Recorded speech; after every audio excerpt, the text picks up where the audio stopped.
Welcome to Family Gamer TV. I'm here with Lou Studdart, and we're looking at more of Skylanders Trap Team. And you've got quite a lot to tell us, I think. Today at Gamescom, we're actually showing off a bunch of new stuff. So we're unveiling the Skylanders Minis for the first time. So if you're a fan of the Skylanders sidekicks, we've actually given them a full-blown playable upgrade. So no longer are they just pets that follow you around. They're actually full-blown playable characters now. And so all of the previous sidekicks, plus 8 additional new minis, are being introduced and are playable, which we're showing off for the first time here. We're also showing off a number of new Trap Masters, as well as unveiling for the first time our tablet version of the game, which is super exciting. Cool, well perhaps we could start with the minis, maybe get some of those on and start playing? Yeah, absolutely. Who do you want to start with? Sure, let's start with Spry. I think Spry is a pretty good one to start with. He's a mini version of Spyro. We're playing on the Wii U here. Yes, we are. Yeah, and so the Wii U, if you haven't seen it, is really cool because we're, excuse me, we're utilizing the lower screen in some really unique ways. So if you actually have a trapped villain on the portal, you'll actually have a villain viewer on the screen. And so you'll see them in their Traptanium, trap, and you can actually interact with them by touching them, tickling them, and interacting with them. Yeah, so it's really fun. But you can see here we've got Spry. We're going to talk to Buzz here. We're in Soda Springs, which is the first level of the game. And you can kind of see, size-wise, just how tiny Spry is compared to Buzz. But what's nice is that even though they're small, they have the same amount of power as their bigger counterparts. So they're not diminutive in health or in attack power. They're just smaller, so they're actually harder to hit. But they're also really, really cute. So we're hoping that it'll appeal to, more gamers than ever before. So that way we have a wide variety of, just different types of characters, from the small ones like the minis to the giants to the Trap Masters, just continuing to expand, the choices for players to have. And can you upgrade the minis? Absolutely. So they have a full-blown upgrade path, branching path and everything. Yep. And they come in double packs, is that right? I don't know if we're actually talking about their retail situation yet. I would point you to PR. I actually don't know. Cool. Should we swap in a different mini? Absolutely. Let's go to Hijinx. And so Hijinx is the mini version of Hex. And you can kind of notice one of the fun things that we're doing is pitching up all of their voices. So it's actually, it's their original voice acting, just modulated a bit to be minier. So really same voice actor? Yes. Yeah. So what's really fun is they have their own custom animations, though. My favorite is Hex just waiting to go, getting her little hula on, getting the dance. But once you start in, she's just as powerful. And so she has, the ability to summon the skulls. Nice. Yeah. And so it's really cool is just being able to have that variety. And in co-op, it's really fun to have, a mini next to a Trap Master, both of which can swap and tag team in villains. So there is nothing that, a mini couldn't do in comparison to a core Skylander, a swap for Skylander, a giant, etc. So all of them can trap the villains and play and tag team between the villains. Cool, so we've got one more here. Yeah, absolutely. This is Bop, isn't it? Is that right? So this is Bop. Yeah, the mini version of Bash. With those big puppy dog eyes. Pretty cute. Yeah, hard to resist. So it's really neat, and you can absolutely see it on Bop as, when he does his attack, you see how tiny his tail is, but then when he does his attack, it's got a huge range. So really making sure that these characters are just as formidable, just as powerful, and just as capable for the kids who just really want to play with these awesome, adorable characters. They still have a fighting chance against all the villains. So seeing the minis, is that a sign that maybe we won't see some of these characters coming back in Series 2, 3, 4 form? Who's to say? If they're popular and people like them, But one doesn't rule out the other. Yeah. But you can see here we got Sheep Creep, leader of the ill-fated Sheep Rebellion. You've played this before. A couple of times. But you can see when we actually have Bop here, he's not, in any way not able to take out a trappable villain. So he's going to be able to fight him just as strongly as, Bash or any of the other characters. And so let's see if we can take on Sheep Creep real quick. Go for the rocking charge here. Obviously, we got to watch out for the cork launchers. But if we can get in close, you can see we can take them out. Nice work. Yeah. that's the villain trapped. Yes. And so we have a life trap somewhere. Sure, we can trap him. It's a water trap. Well, when you don't trap them, what you can also do is still collect the bounty, and you send them to your villain vault. And then later on, you can then switch them in. Exactly. So we've got, is it one or two more? Yeah, we also have a couple here. We have Ice Small, which is the mini version of Eyebrawl.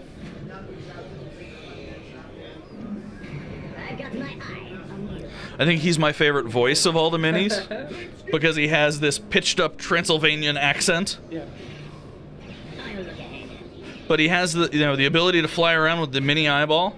And what's cool is that because they're smaller, that is harder to hit. So before, if you had the giant eyeball, sometimes enemies could take him out. But you're a little bit more nimble with the tiny eyeball. And you can obviously play in co-op with minis and normal Skylanders as you want. Absolutely, yeah. You can make any combination. Since we fully support every single toy from all the previous games. That's quite a lot now. It's a lot, yeah. But you can imagine having a Swap Force Skylander playing in co-op with your Trap Master, playing in co-op with your Mini, playing in co-op with your core characters of any of your collection. So we've got a couple more. One more, is it? Yeah, we got Drobit, the mini version of Drobot. Or as a coworker of mine calls him, Tiny Awesome. So he has the rapid fire laser eyes. Yeah, very popular. Very, very popular. He has also, the ability to do the gears as well as fly. And so he's just, just as powerful. My favorite is, a lot of people love Drobot. He's always been a big fan favorite. And so to have this mini variation is just great. We've seen a lot of really good response to Drobot. And Drobit. Is that all the minis we've got here? That's all the minis we got here, yeah. I think we showed a little bit of Trigger Snappy earlier, but I don't know if I have them here right now. So we're going to show you off Bushwhack and Headrush, who are unveiling for the first time here at Gamescom. And we're going to start here with Bushwhack. He's a life Trap Master, the first life Trap Master we've shown off. See, I did the same thing as I did with Zulu. I thought he was a she when I first saw Bushwhack, and I was like, oh look, two female Trap Masters. But well, it's not a guy. We showed off Gear Shift earlier. Yeah. Yeah. But this is Bushwhack, and he's all about nature. And so you can see he actually has these acorns on his belt, which he can use to throw to stun enemies. And a massive, massive Traptanium axe. Exactly. And you can actually see as I get closer to the Traptanium in the environment, we do the glow effect on the Traptanium weapon. So it's something that we do to show that you're going to get a damage boost against trappable villains, but we also do it to show you that there is a piece of Traptanium in the environment that you can interact with. And so by utilizing his axe and that combo, we're able to destroy the Traptanium in the environment. Broken through so we can pick it all up. Are these Traptanium, or is this just coins? These are just coins, but what's cool about that Traptanium area is that it actually breaks the floor, allowing you to get access to a different area. So you'll see Traptanium throughout the game, hidden in these environments, and we actually use it in a number of different ways. Sometimes it's simply encasing an item, like a treasure chest. Other times it's actually holding together the earth, so that way when you destroy it, it gives you access to a new area. So we do a number of different things with it. And were you saying on Wii U that the Trap Masters have an interaction with the tablet? So it's actually trappable villains. So actually you want to place the water trap on the portal. I can kind of give you a look at it. So you can kind of see how the character's there. But what's nice is you touch the screen, you can actually interact with them. You can tickle them, and they'll react. That's great. And what's cool is that if you do it with the trapped villain, you tag team them, you'll actually see they're back in their Traptanium trap. And so it's elementally aligned as well, and you'll see the water trap that they're stuck in. Yeah. Yeah, so we actually have a number of different Wii U exclusive kind of features, and just this character viewer is one of them. We also have the ability to play Skystone Smash at any time, which is really cool. Oh, nice. Yeah. And how would you do that? You just go to the pause menu and you can choose. I don't know if we have it in the demo here. Okay. But in the final game, actually I think what we need to do is play further in where you learn how to play Skystone Smash.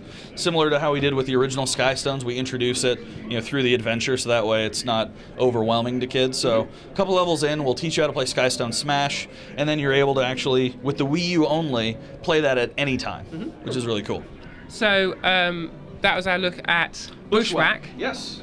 But we've got another Headrush. new Trap Master. Yes. And Headrush is a very, very special character to me because, A, she's one of the coolest female characters we've ever made. She's this awesome, you know, basically a Viking. But what's really neat about her is that she plays differently than any other Skylander.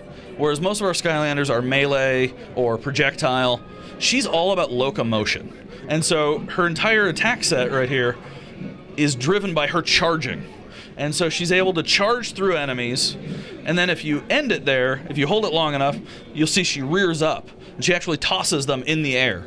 So it's a really unique play pattern that you don't get with any other character. Yeah, really nice. Yeah, she's and really cool. I love the way she looks as well, that big red hair. Yeah, she's really cool. And what's fun is that we're kind of playing up that Viking, almost opera character type, and one of the things that you can upgrade her to do is have a yodeling attack, and she'll actually do a big opera sing, and it'll cause like plants to fall from the sky Nice. and glass to break, and it'll damage enemies. So can we carry on a bit in the level? Sure. I'll charge forward. Sorry for the pun. Yeah, you can hear a little bit of her, That's her great. singing as she hits the bounce pads. So while you're playing on, other Trap Master figures you've got here, some of the Dark Edition, are they new? Are they being shown for the first time at Gamescom, or have they been seen before? We actually showed them off and announced the Dark Edition at Comic-Con. And so we're going to have a Dark Edition, similar to what we did for Swap Force. But what's really cool about the Dark Edition this year is you get 3 Dark Edition characters, Wildfire, Snapshot, and Food Fight.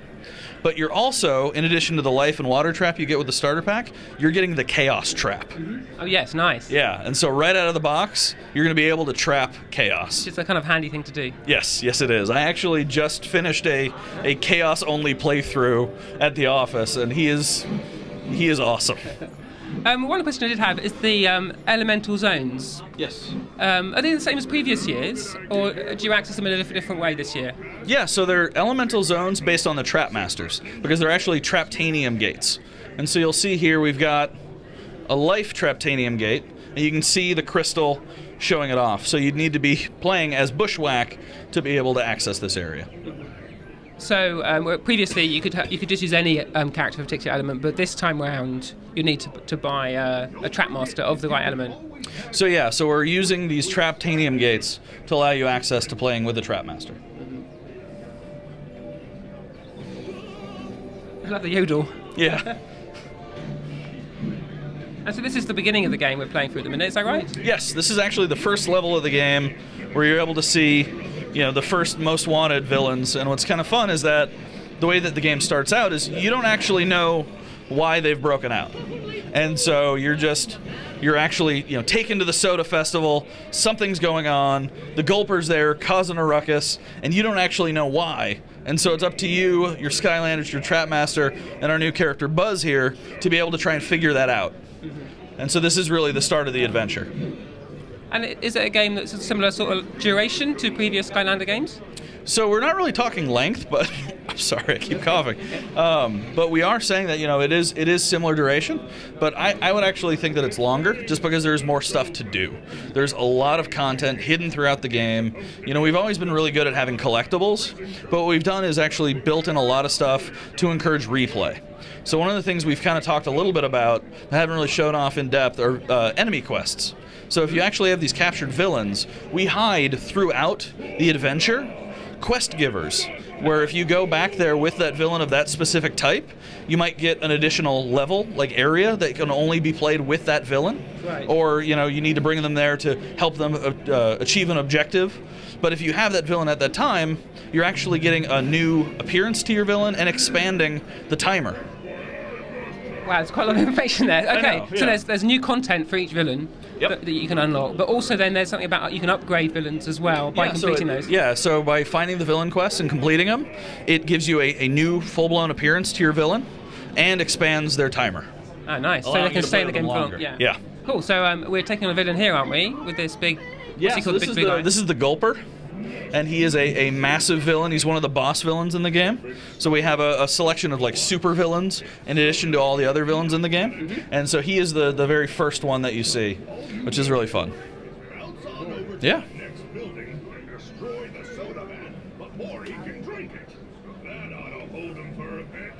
And so, I mean, visually this looks really good on a Wii U. We often get asked, what is the equivalent sort of platform? Is a Wii U like a Xbox One, or is it Xbox 360? I mean, it looks great, but Yeah. where do you think it stands between the different? Well, you know what we try and do is really optimize them each for their own consoles. So they're not really, you know, the exact same thing on all the consoles. So the Wii U is really the power of the Wii U. You know, so we're utilizing all of the, you know, graphical capabilities that we can to get the best out of this console. So it's not really a one-for-one between all of the consoles. Yeah. Yes, you're doing the best you can with each one. Exactly. Cool. So can we play on a bit? This looks really good. Yeah. So what we're doing right here is actually initiating K-Troll radio, which is something we just showed off. There are these little radios hidden throughout the game that'll actually give you contextual story beats from a troll's perspective. And so it's a really fun way for us to deliver additional humor to kids, but also to utilize some of those theme songs we have for our villains. Because when you play as a villain, they each have their own unique theme song. Nice. And so you'll actually be able to listen to get a dedication line, or you can get cash prizes. Oh, wow. So if you listen to enough, you might, you know, earn additional prizes. But you see here, we just got a dedication line for another villain. Let's see if we change it again. So it's actually really fun to be able to, yep, there's a cash prize. Yeah, nice. They get paid for listening. Exactly. And that's I know Dan Neal looks after the sound at Toys R Bob. Yeah, that is a big Dan Neal and Alex Ness area. Yeah. Because it has, you know, that silliness of Alex Ness, but Dan Neal's love of, you know, the music and the radio and things like that. There's a lot of, you know, work that those guys do in this game that just makes it really, really feel musical and funny and just really fun. So we're progressing towards this villain, and then, I mean, he looks massive. We're going to take him on, are we? So what's actually fun about this guy is it's kind of a puzzle. So instead of actually getting into a one-on-one fight at the start of the game, you're actually going to trick him into a trappable state. Oh, these big corks. What are you jumping on? A massive corks. Yeah, so, you know, we really play up that whole soda festival feel. So you can see we're jumping on these floating corks that are floating above the carbonated soda. And see, I already actually have the Gulper from a previous playthrough. So you can fight the Gulper with the Gulper. Exactly. And so that's what's actually really fun about the game, is the ability to have all these villains and then replay it in a unique way. You know, so you might get all the way through the game and get a villain at the very end of the game that you want to actually play through, start the game over, and try it out. And so it's a really neat way to play, and it really encourages kids to keep, you know, replaying the game. Yeah, certainly my kids do that. They've come back to both Force and Giants again and again. You're going to get a new character. Yeah, exactly. And so what we've done is really kind of designed around that. Is we see a lot of kids going in and playing these levels again. So for us, continuing to find ways to make that enriching and fun is a real big goal for us. So, you know, things like the villain quests hidden throughout the levels for characters you may not find till later, or additional players of Skystone Smash hidden in the areas that you haven't even learned Skystones in yet, so you have to go back and then get to play it there. So a lot of the things that we do is really, you know, to make sure that those continued playthroughs that kids do when they get a new toy are fun. Cool, so here comes Gulper. Will the horns glow when we get close to the villain? Is that what you're saying? Yeah.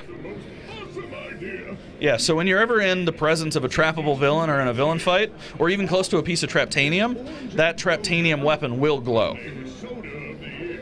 But see here, what we're actually going to do is, instead of defeating the Gulper in a fight, we're going to trick him into drinking suction eel-flavored soda instead of Orange Ambrosia Cooler, which he would prefer. I see. Clever. Yeah. So if we can figure this out here. And we saw the tablet version earlier today, and yes. So all this gameplay we're seeing here, you could play on the tablet. Yes. Really impressive. Yeah, I know. The tablet to me is kind of the future. It really feels kind of, you know, magical in a way, because a lot of our fans, you know, are younger kids who don't necessarily have a television in their room. So what the tablet does is allow them to have kind of this transformative experience where they get to create a living room kind of environment anywhere they go. We got him. We got him, yes. And because we have the water trap in there already, we're going to get the trap moment. He's going to tell me to stay back.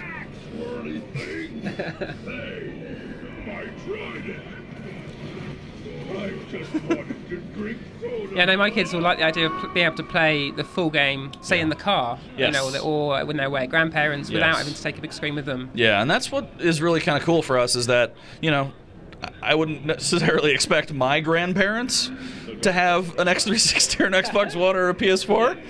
Although some grandparents do. Some do, you know, the cooler grandparents. Not saying anything about mine, but, you know, they're an older generation. But, you know, the ability to bring a tablet and to bring, you know, that portal with the embedded controller and to be able to basically spring up and be able to play their entire collection of characters at any time is just really magical. Cool, so that brings us to the end of that level we've played through, and we get at the stats. This is similar to previous games, is it? Yeah, so what we always do is try and, you know, build in, once again, more reasons to replay. So the ability to find all the areas, to find all the gates, to find all the hats, soul gems, things like that, hidden throughout the levels. And by getting the stars, you'll actually build up your Portal Master rank. Cool, well, thanks for your time. Really appreciate that. Yeah, absolutely. See you again. Great seeing you.